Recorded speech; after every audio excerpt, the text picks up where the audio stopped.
Welcome, everybody. Happy Hispanic Heritage Month. We're glad to be back for our September Business Roundtable. We'll be getting started right now. We ask you to mute your mics during the discussion. We'll have time for questions, so please type them in the chat.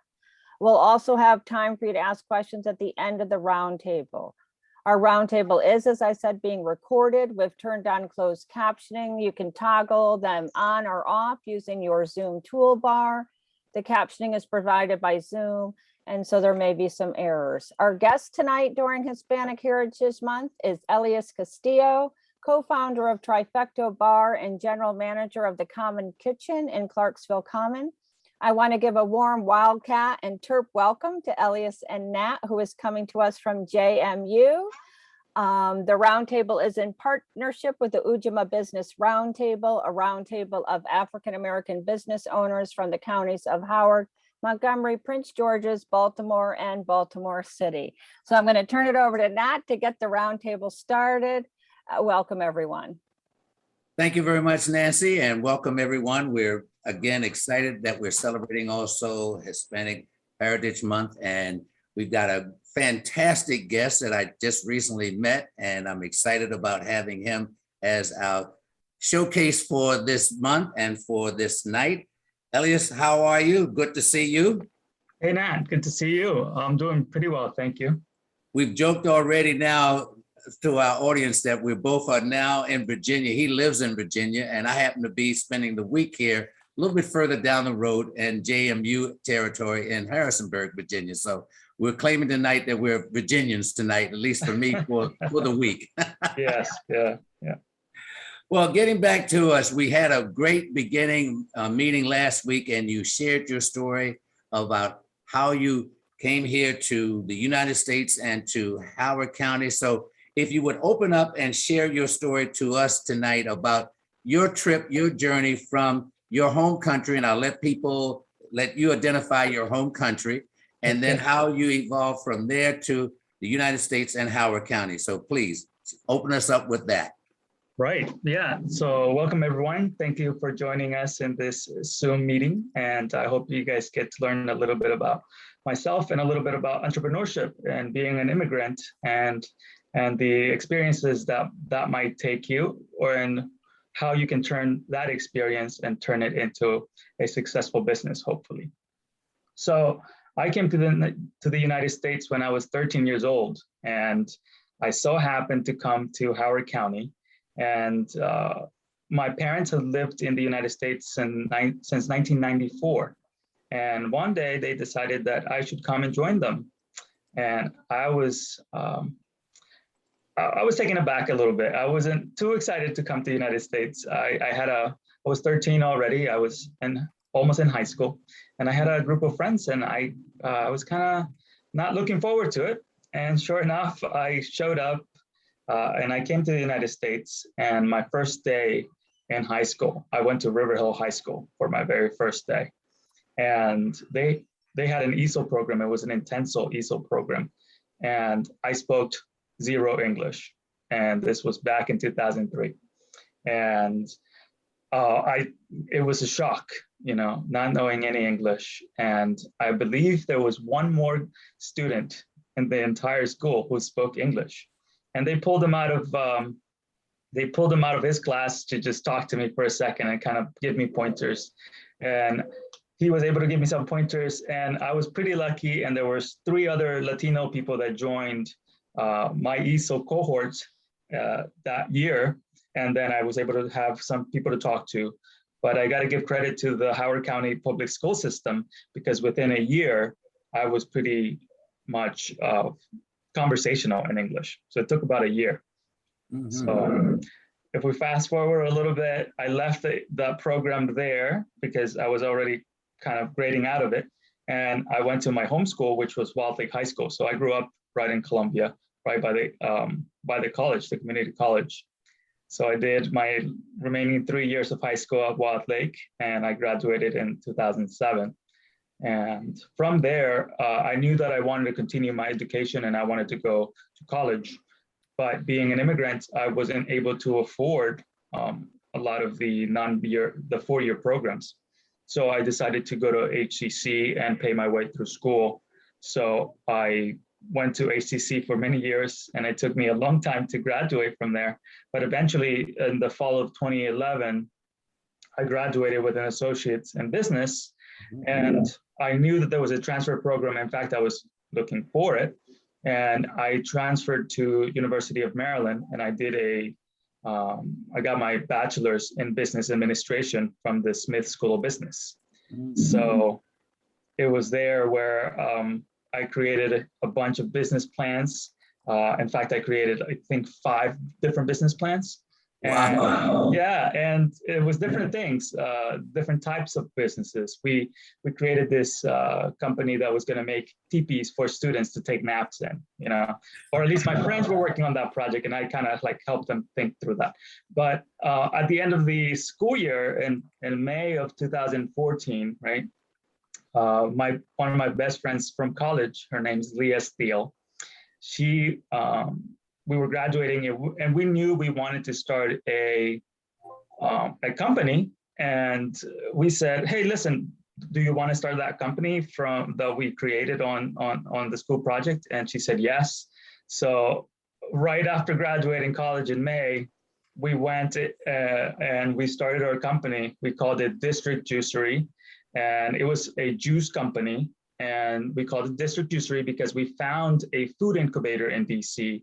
And I know of them. They're called Union Kitchen. And what they do is they take all these businesses, small businesses, and you can kind of rent a kitchen, a commercial kitchen, and work out of there and produce your product.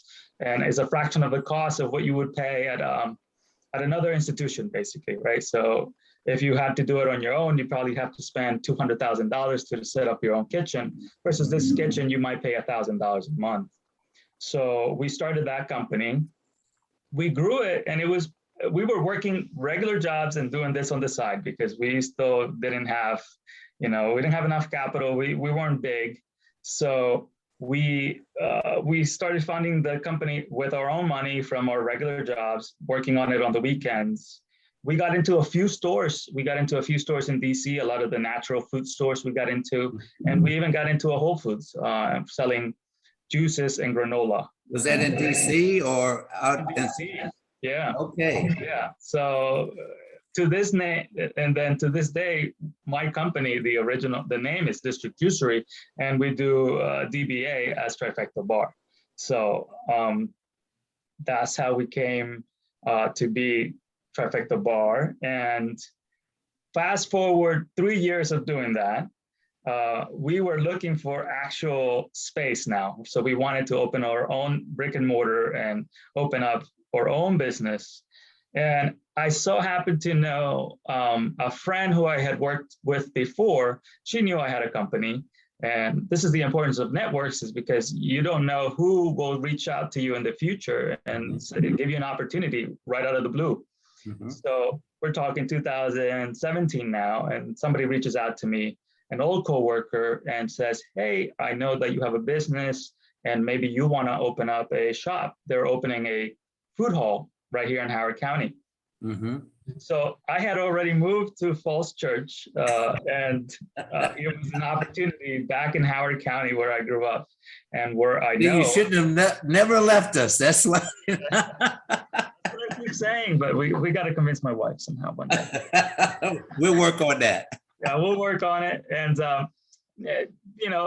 everything happens for a reason. That's what I believe. And I went to this meeting, and I spoke to the owners of the Common Kitchen. And, I have had experiences before. I actually used to work for a grocery store in Howard County, and you probably know it. It's Roots Organic Market. And I had done, I had worked by that time about 9 years there. And I got to know the natural food industry well. And I think that was one of the reasons why I was so entrenched in the natural foods and the organic food industry, juices and granola. You can't get any more crunchy than that. And so when I went to this meeting with the owners of the Common Kitchen, not only did I walk out with a secure space for my new business, I also walked out with a job to run the Common Kitchen. So it was a kind of a symbiotic relationship. It has worked out pretty well the last 3 years. And at the Common Kitchen, what we do is essentially what I was doing at the other place, but now I get to do that as the one running it, basically. So at the Common Kitchen, that is where my business is located, so Trifecto. And there is also another 10 businesses that serve food to other people. So it's like a food hall. It is a food hall, but think of it as a cafeteria at the mall without the mall. So we have 11 vendors from around the world. Most of them are immigrants and most of them are minorities. And that is by design. The owners of the space really wanted to give opportunity to people who were, not probably don't have the same opportunities to create their own business and probably don't have the network to start their own business. So the Common Kitchen, the goal was to create a launch and a platform for small businesses to get started and to help those small business owners create a product, create a business, create a brand, and in the future graduate from the Common Kitchen and open their own brick and mortar. So like an incubator, but I like to say we're not an incubator because that's a lot of work. I mean, once you said that, and I was mentioning to you before when you talked about the Common Kitchen right there off of 108 in between really the Wendy's and Kendall Hardware. We remember what it was before, and it's really a great opportunity up there for. And I didn't know that it had that many vendors there. Yeah, it has a lot of vendors. That's the beauty of it. We're all kind of, it's a small space, so we're all tight. But by creating that many vendor spaces, we give the opportunity to that many more people. So, and you get, as you said earlier, you get to meet the people, you get to network, and I would assume you also will share some ideas and thoughts around the food items that you're serving. Right. Yeah. So each vendor kind of gets a little bit of dictated menu of what they're going to serve, and we make sure that we're not encroaching on anyone, and we kind of are making our own offerings. But there's a lot of network to be had there, right? So we all kind of use the same insurance companies, we use the same bankers, we use the same suppliers, and sometimes we team up in order to get one supplier to come out to us on one particular day. So yeah, economies of scale for very small businesses really helps, right? Yeah, I was going to ask you that really when you bring all of those together and you're probably getting the items from the same suppliers, you can probably use a term that I use in corporate, you can leverage a lot and go in there and renegotiate even pricing. Has that been some of the byproducts of that? So, we're all price conscious. So we are always shopping around. And whenever we find another vendor that is cheaper, we all share that information with each other. So yeah, in a way, I don't think we do it formally, but we do put pressure on the vendors to offer the best price. Because once we find out from another vendor, then we know what the lowest price could be. And then that's how we do it. Yeah. And that puts you in a much better position. And it also puts that vendor on the spot also, because look, better to have 10 of you at a very substantial price, knowing that I'm going to get repeat business, right, than to have you fighting against each other and maybe looking at a cheaper vendor. Right. So it's a win-win for all parties consumed. Yeah. That is true. Yeah. So, that's, it is a way to, it is a way to create economies of scale without having to be a large company. So essentially, that's what I've been doing the last 3 years. We just turned 3 in July of this year. And as you might imagine, we went through the pandemic and we're still in the pandemic. And last year we had to retool and figure out, okay, well, how do we make it through this pandemic? And how did you, because that was one of the main questions that I think most business owners now are asking. The pandemic now is really stretching into the second year. It sure is. It's affecting a lot of businesses in that whole supply chain, the actual delivery. And when we talk about your industry, of which I'm very familiar with, having worked in the hospitality industry and the food service, that's an industry that was severely affected by it. So how did you and your co-workers and food vendors there, how did you guys survive and really pivot during this pandemic? Right. So a lot of the vendors actually had to shut down operations for a few months. When we had the initial start, it was so bad. Everyone, we were all in lockdown. We didn't know what to do. So a lot of them just shut down for a few months, maybe 1 or 2 months actually. And after that, we had to figure out, okay, so what is the minimal viable business that we can do? And we figured out, okay, we can do all this online platforms and third-party delivery systems. And we figured out some of the vendors realized that they could be supplying food to hospitals and nonprofit organizations. So they did partner with organizations that were buying food from the food vendors and then delivering that to either hospitals or places of need. So that was a great outlet. For me personally, we had to figure out how to lower costs all the way. I was lucky, I had a little bit of savings and I was able to run my staff for about a month and a half.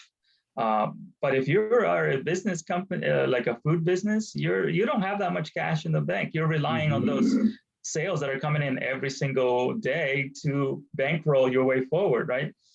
We were lucky, we didn't have to dip into any loans in order to keep the business open. But we did apply for any funding that was provided by the federal government and the local governments as well. Howard County did a very nice job of helping out the small businesses as well. And we were able to apply for every single thing that came out. And I don't think I missed any single one of them, And yeah. That is great. When you talk about you applying for every loan that was out there, did you apply by yourself or did you have any help or? No, I actually did it all on my own. Most of the applications, you just had to read through the application a few times and then, apply some of the knowledge. That's where my schooling comes into place. I went to the Smith School of Business and they might not tell you, this is what you do in business, but they tell you, this is how you find out the information that you need in order to get to where you need to be. So I consider myself resourceful and I read through every single piece of information or application that there was. And my business partner and she was sending me anything that she saw come through and I would read through it. And, what we had back in that time was time, right? We were in lockdown, we were slow. I was seeing 5-6 customers a day. So in between that, I was reading up on whatever page it was posted, and I was reading about PPP funding or, the RRF of grants that came out, and that was huge help to the industry. And I think if not for that funding that was provided, I don't know that I would have been able to keep all my people on staff. And I don't know if I would have made it through. Also, the people at the Common Kitchen management decided that, they were in a good position to let some of the vendors not pay rent for a few months. And then after that, they introduced kind of like percentage rent. So we were paying just a percentage of what we would usually be paying. So they were able to, because going back to that goal, right? Their goal is to help small businesses. So that's how they were able to do this kind of offer for us. And that was, like a saving. Every dollar counted and every single piece that you were able to add to your bank account and then dole it out as slowly as you could, that was the way to do it. And you mentioned really several things that caught my attention too when you were explaining that.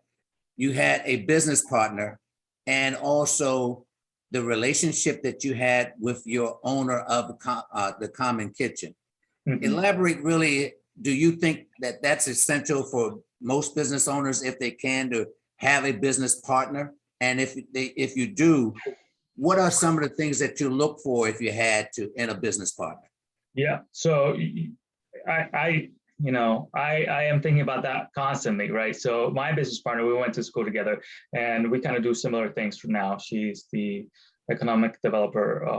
She works for the economic development office of City of Laurel. So she's kind of involved in helping small businesses as well. So it's in her best interest to know all these programs so she can also pass down the information. So I think having a business partner is very important. one thing that I have not said is that my wife now has also joined our company, and we do all three. We all three run the company together. So we've all decided this is what we all need to do, and here are each one of our roles, and we have a paper and it says what our roles are, and it has them segmented. So if you have a business partner, it's important to set up those guidelines ahead of time, because then you run into a few issues, right? I was going to say. All this, and I don't see you do all that. So yeah, you better make sure that you have a plan, written out plan of what your partner is going to do and what you're going to do. And that's just the beginning. And as we know, any plan has to change as with experience. So we've had to make adjustments to that layout throughout the years, and it's working out it's working out well for us. And you mentioned too, one of the critical things out there that I find very essential and possibly a little bit unique. You've got your wife as your business partner. Yes. And one of the key factors statements that you made is delineation of roles, making sure that each person knows their role. How is that going on with you now? As Dr. Phil would say, and how is that working? So far, so good. I got to tell you though, when times get stressful, which is 75% of the time, right? We talk about the issues and we set a time limit, and we say, hey, we're going to talk about this for X amount of time, and then we're going to stop talking about it. Or it's usually me saying, hey, I'm sorry, but I can't keep talking about this because I've had enough with this. And she's good enough to know that I just need a little more time to process whatever we're going through and for the business itself. And then we can come back to it at a later time. It's good to know your limits and how you are going to react about an issue that is happening at work, right? And this could be at work or in business as well, right? So it just goes back and forth. So being able to say, hey, I need a little bit of time to step back. I can't discuss this right now, but let's do it in the future. That usually does it. And, we all have our roles. I'm kind of like the operations manager. So I'm the face of the business. I'm always at the business. And Mia does all the HR part of the business. And Tiara manages marketing and social media part of the business, right? So, we all have, we skip board meetings sometimes, but we try to have a regular meeting on a monthly basis to kind of go over our goals and the future of the business and see where we're going. And so I'm going to ask you this question, really, if you're making the decision, who's the final authority or who's the final decision maker that says yay or nay? I had to pin you onto that. Luckily for me, or unfortunately for me, I own the majority of the company, so I get the override vote. But I try to listen to whatever they're saying and try to make sure that if it's a good idea, I at least listen and hear their input. And a lot of the time we go forward with what they're saying. Well, that's always critical. Like you said, you listen to the input of your partners in there, and it's not you overriding that. It's basically you listening to them, and good leadership. Hey, if they've got a better idea than you in the case, you'll follow that. And that's great. That is great. Yeah. We've got a question in the chat room that's different in there, and it's coming from Rita. Can you tell us more about the kinds of foods that you sell and serve to your customers? So let's get the marketing there. What type of food do you sell? So personally, Trifecto, we sell a lot of grilled cheeses, and we are known for our smoothie bowls. So we do a smoothie bowls as you would get in a beach in Hawaii or Puerto Rico. So we blend a smoothie, then we put our house-made granola on top, and then fresh toppings. So I don't know if you've ever had a smoothie bowl, but think of a very thick smoothie, and then you use that as a base, and then we do fresh toppings like granola, blueberries, fresh coconut, not fresh coconut, fresh pine. I'm messing up over here. We were just putting a little bit of blueberries, strawberries, bananas, chia seeds. And then we also do cold pressed juices. We're actually one of the only cold pressed juices in Howard County, I believe. Yeah. Walk us through, because some of our members may not know what that means when you say cold pressed juices. So walk us through that. So I'm pretty sure I'm one of the only ones selling cold pressed juices in Howard County. Yeah, I think you are. And I know that for a fact because the health department kind of put me through the ringer for that one. And I was able to convince him that it was a safe process, right? So you have a very large industrial juicer.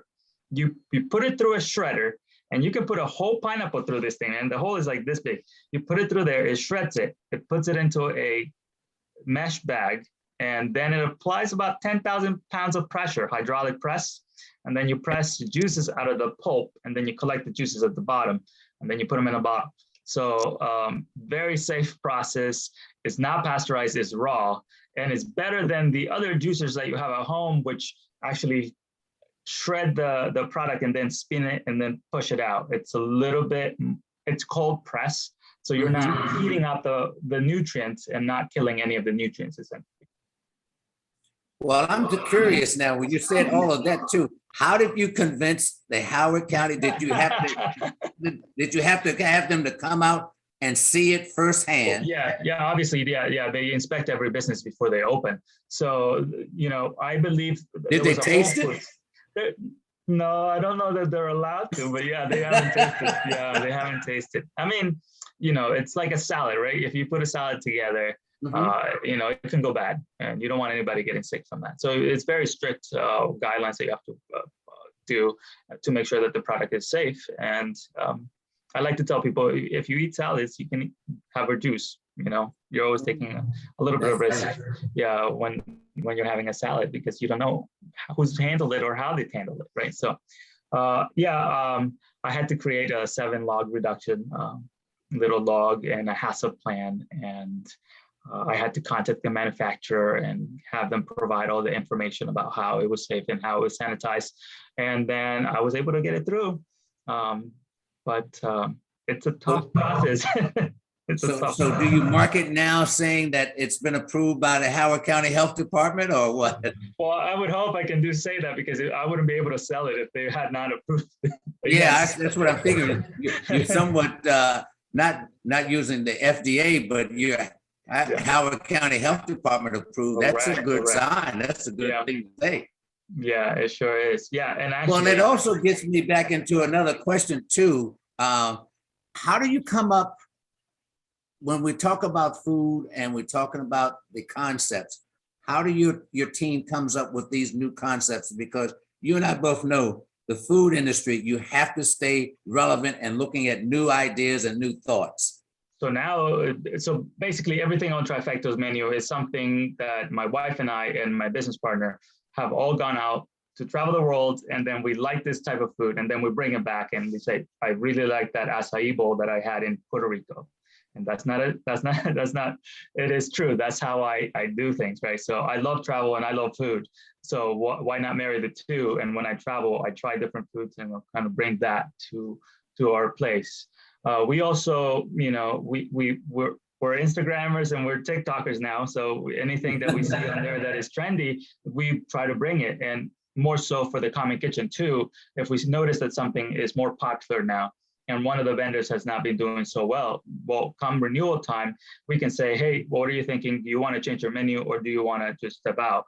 So that's happened before. Or a business is just not successful, then they step out and then step down, and then we are able to bring someone else who is trendy at that time. So that's how we're doing things, just watching out on social media, what's trendy and what's tasty at the same time. So you definitely would encourage new businesses to incorporate the research and all for our social media, the trends and things of that nature to remain relevant out here. Yeah, you have to. If you're a restaurant, right, you have to figure out what's new and exciting.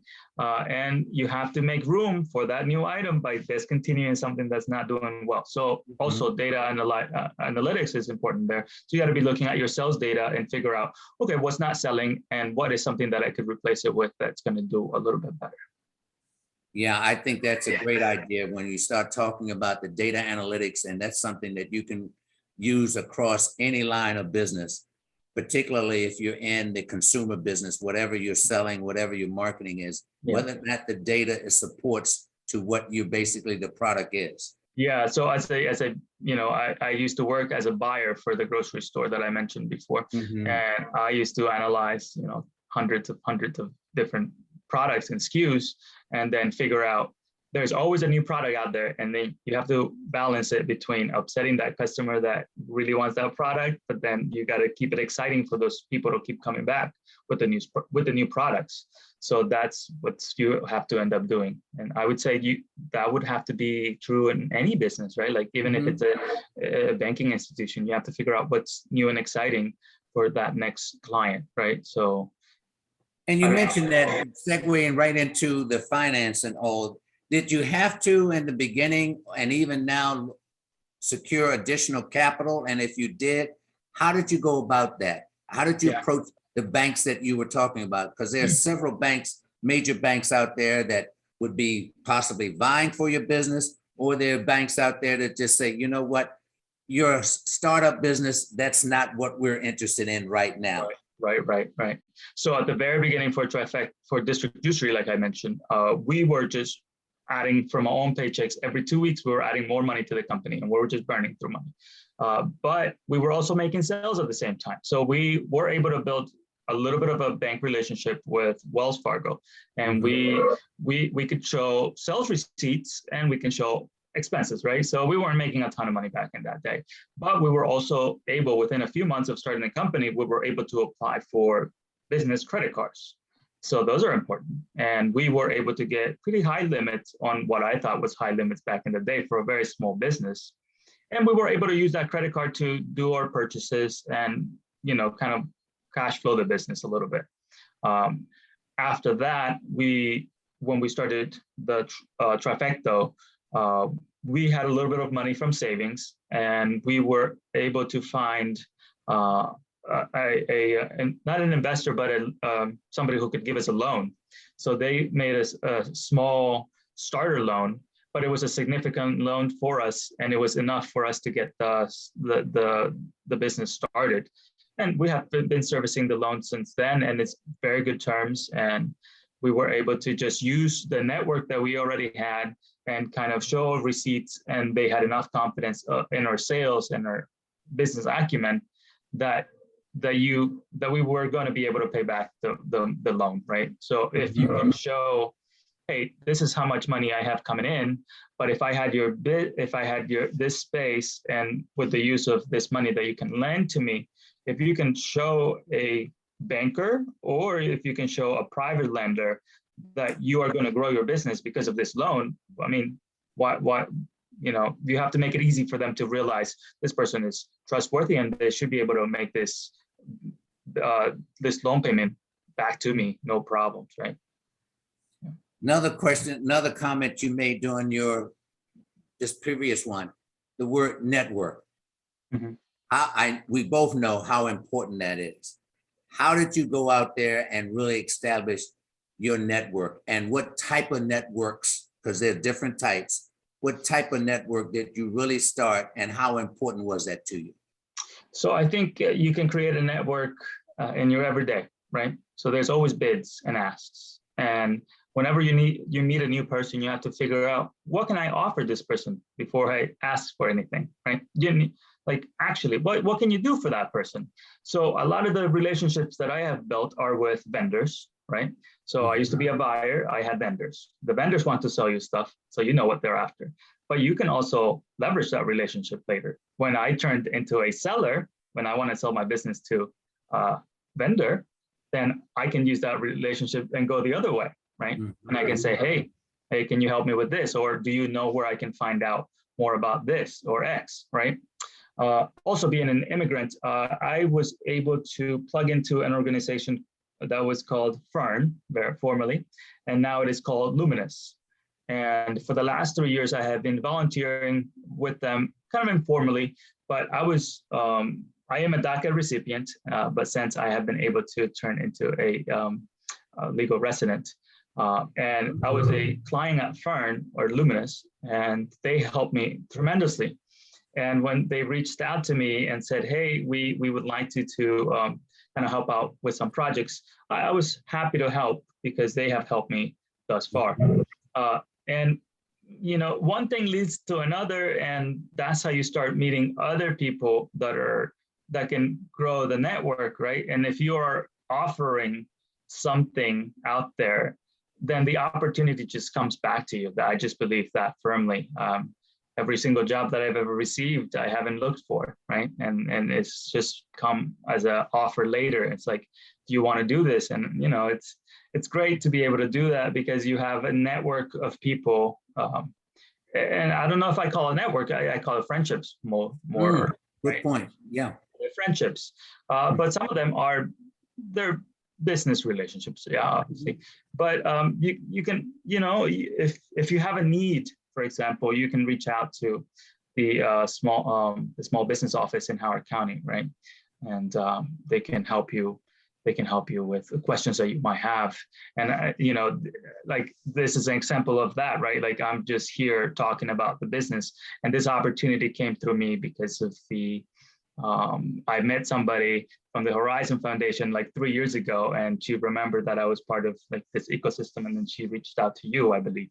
Mm-hmm. So it's just a perfect example of a network of how it goes, and it's intermingled, and you don't know where it's going to end up. But making positive impacts on people and helping them with what they might need, it's important. And don't ask for yourself. Don't ask before you offer anything. I think like that's the way to do business and go about life.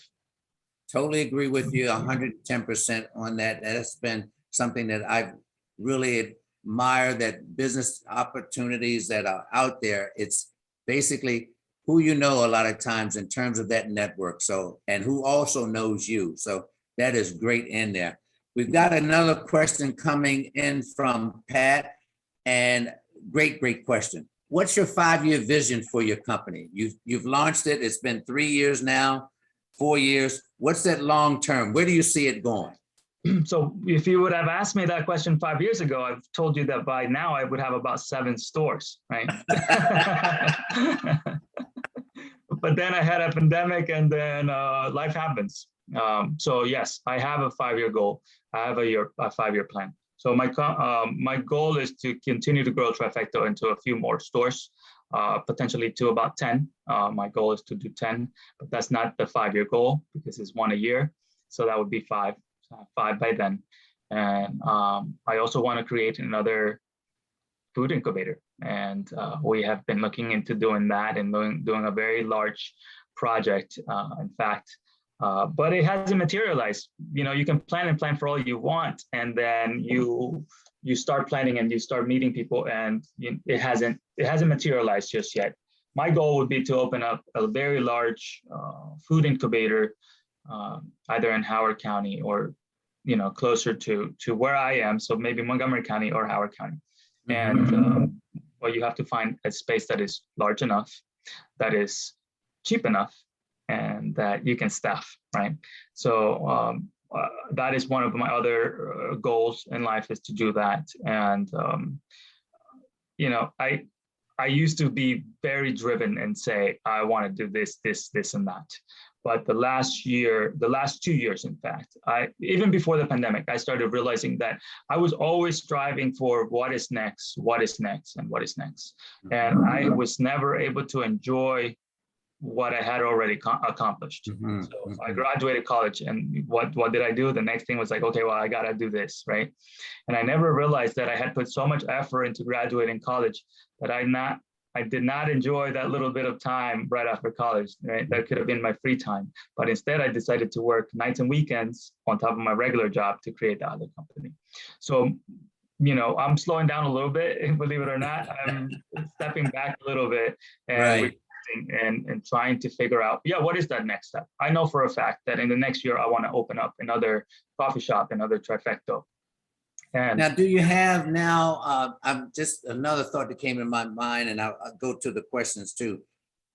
Does the Common Kitchen have a commercial kitchen where people that maybe have a small business, say working out of their home, and they want to scale up now and say, I want to take this now to a different location or different place? Could they come to your place, or do you know of a place where a person that is a caterer or a baker or something of that nature, where they can move toward your place? Right. So that's where I found that need, right? The Common Kitchen does not have that. We are not big enough, but it could be created. So that's where the idea came from. I created a website. It's called hokokitchen.com. That was like when I first began to think about, hey, let's do this. And, I haven't been able to do it yet. If you are looking for kitchen space, don't email me, please. We don't have any more kitchen space. In fact, the Common Kitchen has a wait list that is very long and very deep. And it would be years for anybody that gets on the list right now to be able to get on to the Common Kitchen, because it takes 1-year leases. There's only 11 spots, and I have multiples of 11 on that list.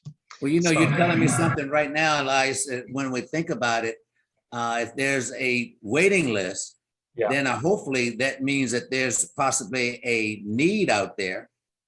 Well, why do you think we want to create another one? Yeah, well, it's a point that you're now thinking, and you got me thinking too, where I can at least talk to Howard County Economic Development and say to them, I've spoken to them. Why not replicate this? Yeah, well, we've spoken to them. We've spoken to several people in the county government, and we had been working with them on a project, on a pretty nice project, but it just didn't work out, but there's an opportunity here, Howard County, it's a growing county, right? And it needs a little bit of innovation in this, I don't say in food, but there's a need for this type of new business, new space. Yeah, and I think I agree with you in that, and we'll go to a question, but I agree with that as a note. This county has always been a progressive county, but we basically moved to the IT arena a lot. And I'm thinking now, when we look at it from a global perspective, hey, even the IT folks have got to eat. Right, yeah. And even the IT people and the progressive people are looking at new and innovative ideas as it relates to food and what we eat. So it's an idea now when we start looking at the population increases, and we're seeing some of the restaurants that are opening here in the county, particularly around the hub of Columbia, but looking at now the Maple Lawn District, looking at now the Ellicott City and the Route 1 corridor, all those things, all those opportunities that are out there. And again, I go back to what you said. If there's a waiting list of people who are looking for opportunities, the question would be, how can we take those waiting lists, look at possibly how long they've maybe even been operating a business from their home, tying it into the bank, and tying it also into the incubators that are out there at the incubation center in Gateway. But change, as you say, pivot a little bit, just like we did in the pandemic. We pivot and say, now let's look at some other emerging markets. And the natural foods, the organic foods, is a market that we need to explore even further. Right, yeah. So that's a point in there. Let me go back to a question in here, because I think you talked about it a little bit, but the question is posed. Can you talk a little bit more about how the pandemic affected your workforce? Because that's always been a critical thing that's been out here now. We're still going through COVID. People are coming back slowly. There's a need for the rehiring of workers, but how did that affect your workers going into it? And now how they are affected while we're going through it now? I'll tell you what, I started with about 10 employees before the pandemic. Only one of those people, original people, is with me right now. And everyone else is new, right? So we were able to keep most of our staff on for a little bit. We made the decision early on. I used that savings that I had for the business, and we paid them for about a month and a half. Then we said, sorry, we don't have any more. Here's how you need to apply for unemployment. Go and apply. We can't give you any more hours. They applied for that. They got it for a few months. And after a few months, we were able to get PPP funding. And once I got it, I called them all back and I said, hey, I have your job back and I can pay you regular hours if you show up. Some of them were not ready to go back. So we lost a few just right there, right? And then with the few that came back, I was also trying to hire more people. And I found some more people that were willing to work. some of my employees did not take unemployment. They just didn't feel like that was something that they needed to do.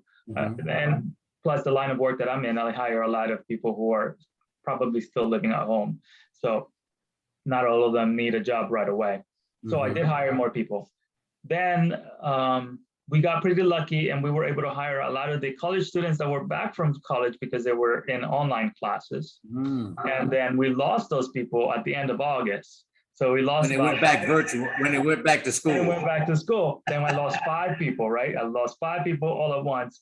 And what I had to do is I cut the hours severely back to match the amount of hours that I had available from staff to match the busier hours of my business.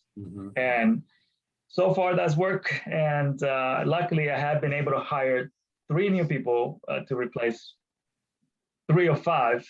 And I think I'm going to stick with those 3 rather than 5 because I got to remain flexible. I don't know what's happening around the corner. And I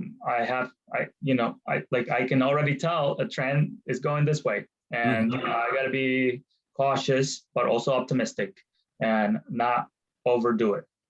And you mentioned several words during your whole conversation on this one, being optimistic, but also being flexible, looking at the trends of where things are going. So taking that into account, what would be some of the advice that you would give a person that wants to go into the restaurant business, and the same advice the person that just wanted to go into business right now for him or herself, period, not a restaurant, but overall, what would be the overall advice that you would give someone?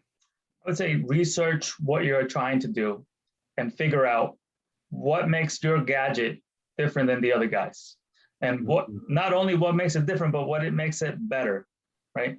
And figure out what that better is. And that is your business plan. Because if you can't do it better than the next person, then it might not work, right? So you have to be sure that you can do it much better than anyone else, right? Gotcha. Yeah, absolutely. Any questions? As Nancy mentioned, if the audience has any questions, please put them into the chat. And at the same time, when you're looking at the chat, you're seeing a lot of websites in there. Please save those so you can go back and pull up those particular websites so you can get additional information. Because as you said, Howard County has so much information for you. The critical thing that I would say, and that hopefully you would agree, is when you have the time, do the research, as you mentioned. Research, and then reach out to people that are there in the economic development. Even yourself, probably, people can, if they wanted to contact you to get additional advice, how can they do that? You're putting me on the spot. Yes, I am. I have a small consulting business for people who are trying to get started in a food type of industry, right? But I can also advise you if you're trying to do some sort of small business. You can email me at the Common Kitchen email. So you can email me at Elias Castillo. Sorry, that's the different email. Elias@thecommonkitchen.com. You can email me there. And, if we're just, I'm pretty busy, but if you're having, if you need a quick answer, I might be able to help you and just give you a quick answer. It's a hard, it's doing a business. You would think it's as simple, but there's quite a bit of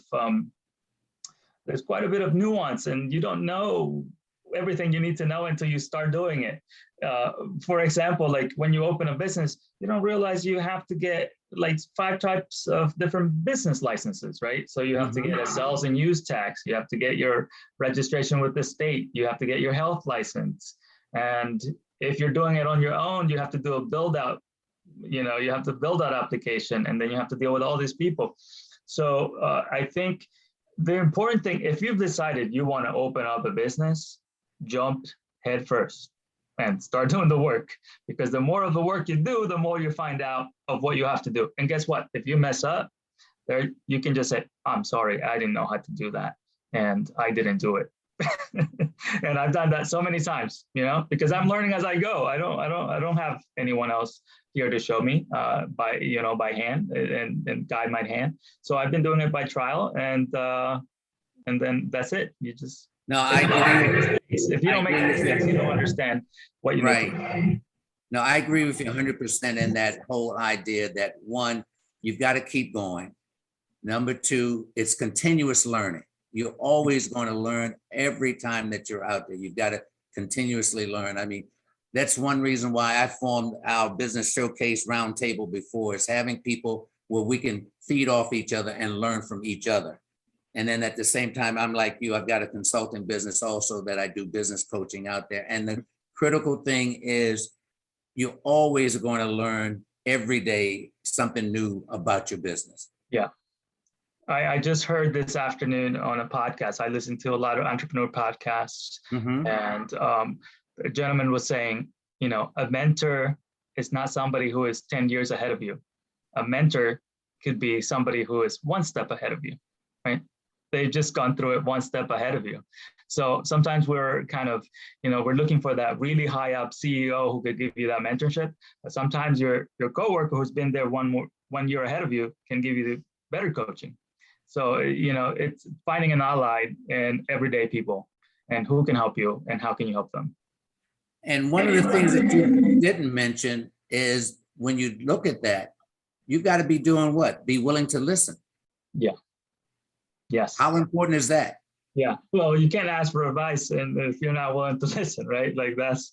Well, some people may ask, but then they don't want to listen for that advice. Yeah. Well, I've gotten into a bit of pickle myself. You know, I've had this mentor who always gives me great advice, and I'm always like, oh, I don't really want to do this. I really don't. But half the time when I say I won't do the advice, I definitely find it the wrong way. You know, I'm like, he was right, and I should have listened. So I've learned my lessons from that, and I listen to the mentors, right? They've done it, they've been there before, and they can give you they can save you a lot of headache, you know, if you listen. So yeah, very great point.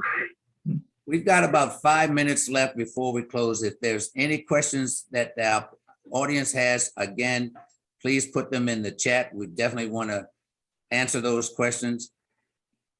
Closing remarks. If you got any closing statements, ideas and thoughts that you wanted to share, if you're sitting right there in your business now and you got this audience here, you've said you've done several podcasts, what closing remarks would you give a new entrepreneur, an entrepreneur that's maybe 3 years in now that you've learned what some of those issues are, 3 years, 4 years, 5 years in, and what words of wisdom would you give for that mature entrepreneur? So I'll put you on the spot.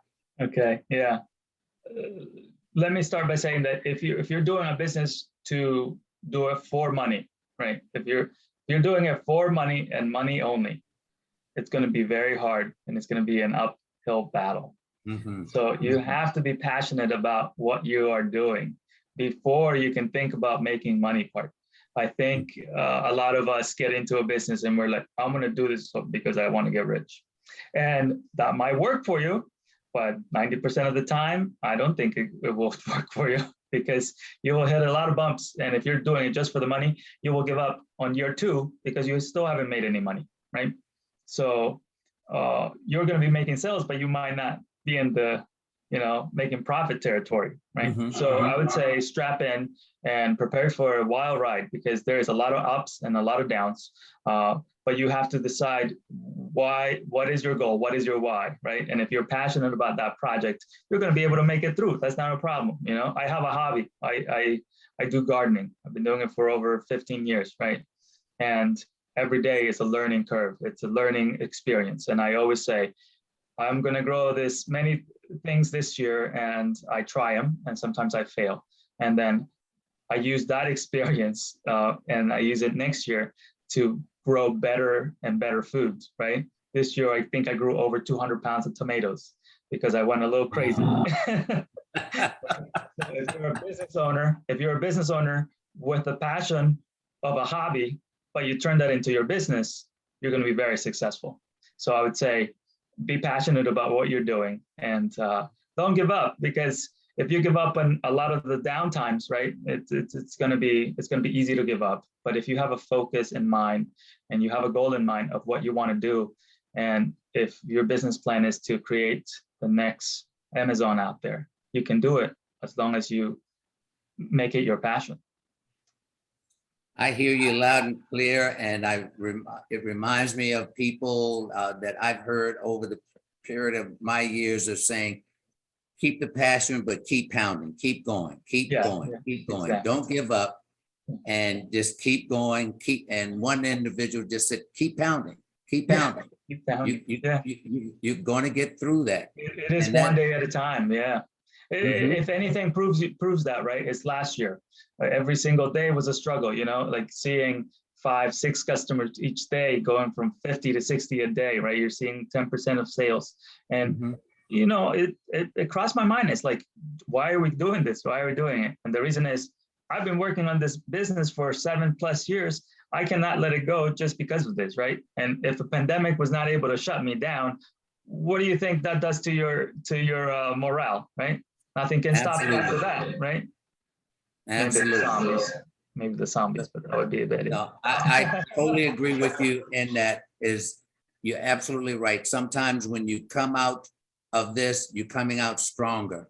Yeah. And I've always, that way. I always say sometimes it's not that you should ask for a lighter load, but you ask for a stronger back. Yeah, exactly. Yeah, I think anybody who is a business owner and just went through this horrible 18 months, and we still have a lot of uncertainty, you are out there right now much stronger than you were 18 months ago. And you can totally leverage that momentum that you have right now into something bigger. And I think, like what you said, just keep on pounding, That's it.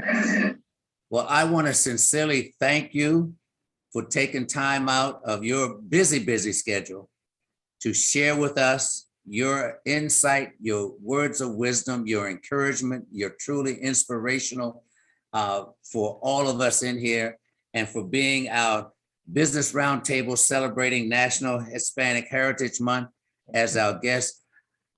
Haven't met you in person yet, but now I know where you are, and people are going on the website. You're right off of 108, right across from the River Hills shopping center there. That's right. In between the Wendy's and Kendall Hardware. Correct. So you can't miss it. Can't miss it. Can't miss it at all. Yeah. So please, by all means, if you're in the Howard County area, please stop by, say hello, and you and I are due for a face-to-face meeting very, very soon. Great, when we both leave Virginia and return to Maryland. Sounds great. Sounds like a great idea. I'm looking forward. Thanks so much. Take care, Nancy. I'll turn it back over to you.